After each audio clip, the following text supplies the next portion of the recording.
All right, so we're talking about the protest, and AD felt like she was at a block party. I was crying the whole time, trying to hide my tears in the rain. In the rain.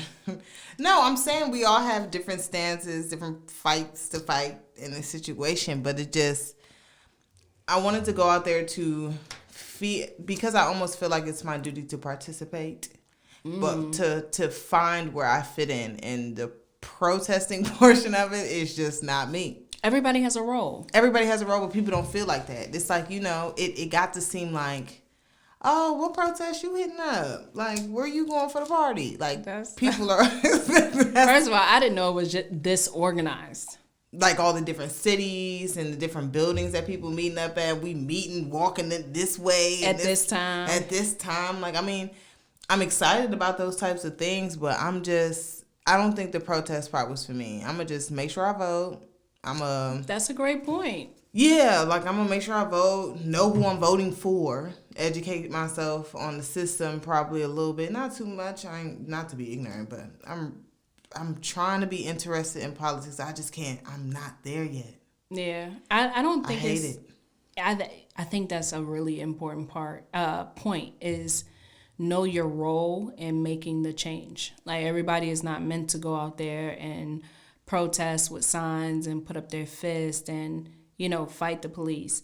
Honestly. And there were no police to fight in the city of Atlanta. I'll tell you that much. They tired. Like, y'all blaming them. They're like, look, I don't want to be responsible for doing the wrong thing. Yeah, like, it's not the war. It sounds so crucial to say it, but the fight for injustice. I always got snacks. For injustice, like, even the police officers, for them to get so fed up off the treatment that they're receiving as a workforce, you know what I'm saying? For me to only see 2 police officers in the city of Atlanta. Yeah, when we were out there. During the protest, it's like, huh? The National Guard was out there. And the Army. Yep. So, wait, were those tanks? What kind of, like, the trucks military tanks. They looked uncomfortable. Y'all really be sending them things over? Y'all ain't got no windows. Right. It's like the doors come over here. I can't. That was different. That's the first thing I thought. I was like, dang, y'all can breathe in there? Right. Then the buses, it wasn't what I expected. Crazy. Like, protesting before, cool, but it's just this time felt like organized something to do. Like, they screaming over there.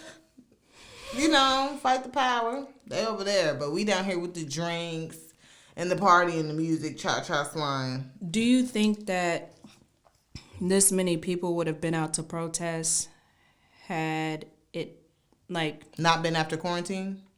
And no. People would have had jobs to go to? That's exactly why everybody's saying don't get mad at what situation we're in. The same people you calling crazy are the ones without the jobs who lost their jobs first. They're the ones who are, angry, and then they keep seeing this happening to their people. Yeah. So it's it's stacked. It's a bunch of different feelings that causes you to go out. Granted, I believe one person can be hyped up on their own, but it takes a village. Like, it takes a group of people to keep hyping each other. Like, it's almost been, 3 weeks now they ain't stopped protesting? Yeah. You know what I'm saying? Like, 3 weeks. My question is, what's next? Like, I've been asking that since the beginning. We can keep protesting, and I believe in that. Believe me, it took 3 people to get me from downtown Atlanta. What? Because I'm about to go kneel in front of the tanks. For what?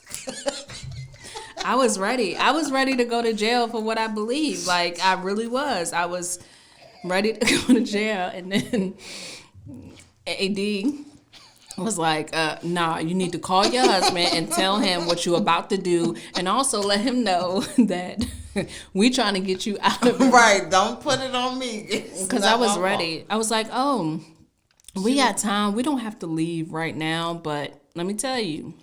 Because that curfew started up. It wasn't even, the curfew hadn't even started yet. Like, I literally have it time stamped on when they brought the trucks in and blocked off each intersection. It was 8:17 on the dot when I started recording, like, oh, they're bringing the trucks through. Then they stopped them at every intersection. All the cars that were in that area couldn't get out. And then down the road, all you see is these prison buses, and you think that they're bringing them in. Oh, the protesters about to get on these prison buses. No, they were filled with military. And then 2-3 blocks down, they were unloading the military so the protesters couldn't see. So they blocked off each intersection, and then down the road, they... Yeah, like... everybody got out of the buses, or the military got out of the buses, so you couldn't see what was coming. That shit was crazy. That made me realize, oh, it's about to be an ambush. And then this lady over on the side was like, oh, no, keep dancing. They want you to keep having a good time. The National Guard was dancing with us. That's what was so fishy, I feel like. And it got people to scatter the most because you made an announcement like, everything is gravy, guys. Just move over. Let us do what we need to do. Like, wait, you were the one just playing music. Granted, unity, we dancing together. But, girl. Who is we? Because she won't dance and worship. She was sitting over on the side. I was people watching, observing, but... And laughing. I wasn't laughing directly at one person. Because it's not funny, but it was just like everybody out there looked so confused to me. Like people didn't know what they wanted to do. Like, wait.